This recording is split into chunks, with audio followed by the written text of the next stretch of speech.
mata pelajaran akidah akhlak, yaitu materi akhlak terpuji dan akhlak tercela. Jadi nanti sebelum ke penerapan metode brainstorming, nanti akan dijelaskan oleh Nadia dan Mas Ilham mengenai materi akhlak terpuji dan tercela. Langsung saja ke materi yang pertama, yaitu tentang pengertian akhlak terpuji. Akhlak terpuji. Akhlak terpuji adalah segala sikap dan perilaku baik yang sesuai dengan ajaran Islam serta mendatangkan kebaikan bagi diri sendiri dan orang lain.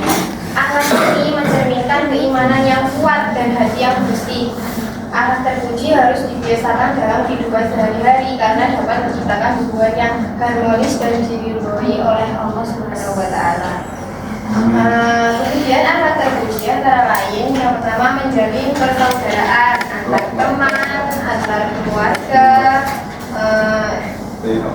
Yang kedua mengembangkan wawasan dan mengasah bakat.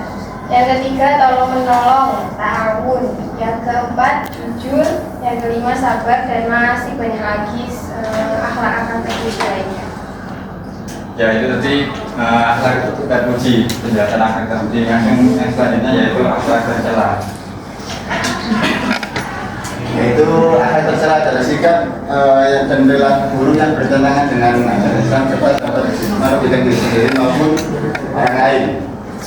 Hal ini muncul dari hati yang tidak terjaga. Akhlak tercela harus dihindari dengan bisa merusak hubungan sosial dan menjauhkan dari kebaikan serta keridhaan Allah.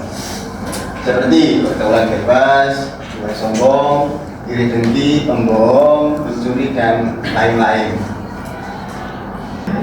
Kita akan menggunakan metode brainstorming, yaitu kita akan membuat dua kelompok. Empat kelompok. Lalu kemudian di setiap kelompok nanti akan kita beri permasalahan ini.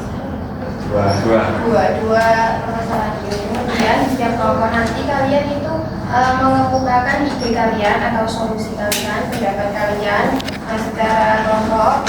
Terus nanti ide tersebut diungkapkan, kemudian ditarik satu kesimpulan. Ya, bisa terangkan dulu sebentar. Meningkatkan ahlak baik, salah satunya yaitu dengan berbakti kepada orang tua. Dengan kita membiasakan berbakti kepada orang tua, kita akan terbiasa untuk melakukan salah satu dari akhlak baik. Itu akhlak baik, jadi berbakti kepada orang tua. Nanti bisa setelah berbakti kepada orang tua, kita dapat menuju ke berbakti kebaikan-kebaikan yang lainnya, membagi akhlak-akhlak yang lainnya. Selanjutnya yaitu bagaimana cara kita menghindari akhlak buruk menurut saya dengan cara menjaga pergaulan, karena di era sekarang pergaulan itu sangat berpengaruh kepada kita. Jadi apabila pergaulan kita positif, maka dampak pada kita akan positif.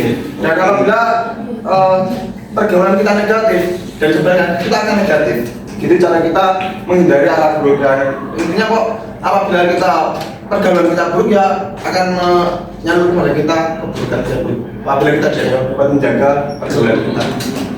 Begitu menurut saya. Karena dua hal ini adalah dua hal yang paling ironi ya di zaman sekarang.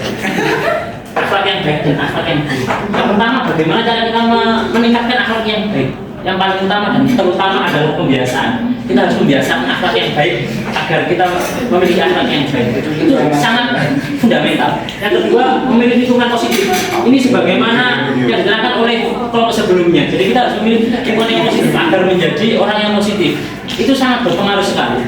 Yang ketiga, meresapi ajaran Islam. Kalau kita meresapi dengan hati yang ikhlas, hati yang dalam, kita memahami ajaran Islam dengan baik, maka kita akan mendapatkan lingkungan yang baik, kemudian menjadi orang yang berakhlak yang baik. Kemudian bagaimana cara menghindari akhlak yang buruk? Pertama, mikir. Kita harus berpikir sebelum bertindak. Ini nanti dampaknya apa saja ya? Kira-kira baik atau tidak? Itu kalau kita berpikir kita kritis, maka kita mungkin akan menghindari akhlak yang buruk itu, karena itu dampaknya sangat besar nanti. Kedua, memperkuat iman. Kalau iman kita kuat ya, insya Allah akhlak yang buruk itu tidak akan menempel pada diri kita. Yang ketiga, memperluas pengetahuan. Kalau pengetahuan kita banyak, kita tidak gampang menilai buruk orang lain. Kemudian yang terakhir, membiasakan berkata baik. Kalau kita tidak terbiasa miso, insya Allah jadi orang yang baik. Terima kasih. Saya sebenarnya memiliki konsep yang cukup berbeda, tapi gak beda-beda banget. Jadi menurut kelompok 3, sebenarnya dari dua pertanyaan ini memiliki kesimpulan yang sama. Jadi kami memiliki kesimpulan yang sama, yaitu cara untuk meningkatkan akhlak yang baik dan menghindari akhlak yang buruk itu kuncinya adalah dari diri sendiri. Nah, bagaimana kita menjaga diri dengan hifdzun nafas?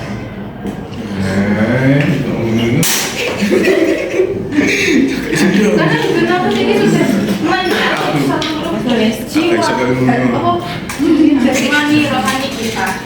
Itu. Yang kedua, sama seperti kelompok-kelompok sebelumnya, yaitu dari lingkungan.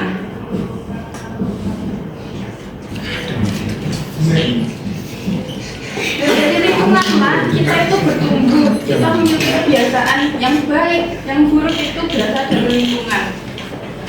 Ya, pokok begitulah intinya dari dua pertanyaan ini jawabannya. Itu. Kanjeng Nabi itu pernah juga. Aku diutus di dunia ini untuk memperbaiki akhlak.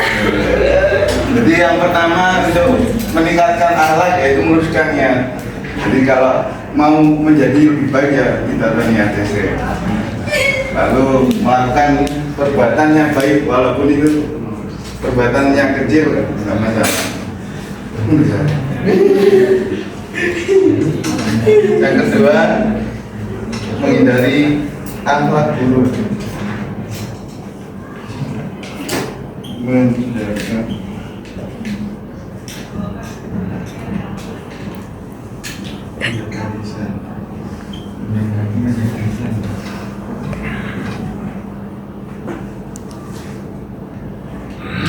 Nah, kenapa kok menjaga lisan dan perbuatan? Karena yang paling dilihat itu lisan dan perbuatannya.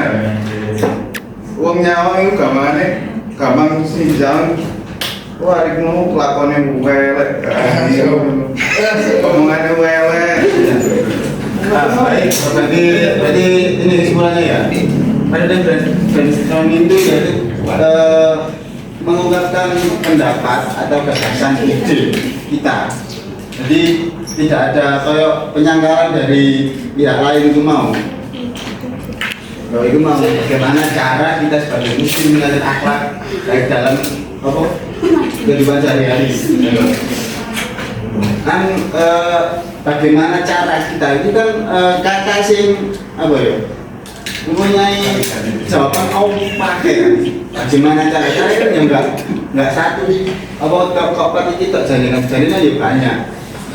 Jadi gitu. Penerapan dan brainstorming, nah itu beda dengan pendapat, beda dengan adalah debat. Kalau debat itu kan ada orang berpendapat, terus yang lain itu boleh menyangkal, boleh menyerang argumennya.